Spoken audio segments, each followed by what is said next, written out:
ইসকান নিষেধের দাবিতে হেফাজত ইসলামের আলটিমেটাম এবং আন্দোলন। সে আন্দোলনে আমাদের প্রিয় শায়েখ মাওলানা আবু তোহা মোহাম্মদ আদনান সংক্ষিপ্ত কিছু বক্তব্য রেখেছেন। চলুন ওনার বক্তব্যটা শুনে নেই, কি বলছেন উনি।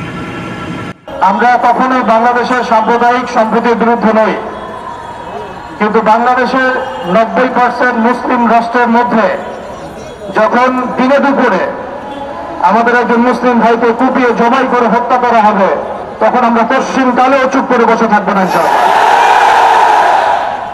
আমরা সর্বপ্রথম আমাদের প্রশাসন, সরকার এবং ঊর্ধ্বতন কর্তৃপক্ষকে বিনয়ের সাথে অনুরোধ করতে চাই, এই সন্ত্রাসী সংগঠন ইসকনকে অনতিবিলম্বে বাংলাদেশের মাটি থেকে বহিষ্কার করতে হবে। এই জঙ্গি জুজুর ভয়ের খেলা অনেক হয়েছে। বাংলাদেশের মুসলিম শান্তিকামী মুসলিম, কিন্তু এমন কোনো পদক্ষেপ আপনারা নিতে যাবেন না বা ভুল করবেন না যাতে বাংলার তাওহীদি জনগণ আবারও জেগে ওঠে।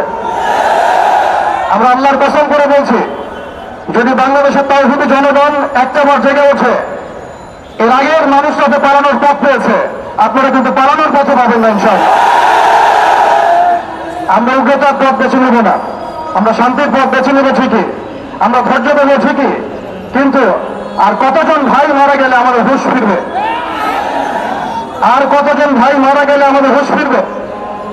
আমরা আমাদের ঊর্ধ্বতন কর্তৃপক্ষকে বিনয়ের সাথে অনুরোধ করব, যারা দিনে দুপুরে আমাদের মুসলিম ভাইদেরকে এভাবে রাস্তার মধ্যে কুপিয়ে হত্যা করেছে, জবাই করেছে, এরকম নৃশংস শয়তানি এবং সন্ত্রাসী কর্মকাণ্ডের তীব্র নিন্দা এবং প্রতিবাদ জানানোর পাশাপাশি আমরা এর উপযুক্ত বিচার দাবি করি। এখানে অনেক মুরব্বীকেরাম আছেন, আমি ছোট মানুষ, বেশি কথা বলতে যাচ্ছি না। আমরা একটা দাবি উত্থাপন করতে চাই, বাংলার জমিন শান্তির জমিন। এই শান্তির জমিনে যদি কেউ উগ্রতা প্রদর্শন করতে চায়, আল্লাহর কসম করে বলছে আমরা হাতে হাত ধুয়ে বসে থাকবেন ইনশাআল্লাহ।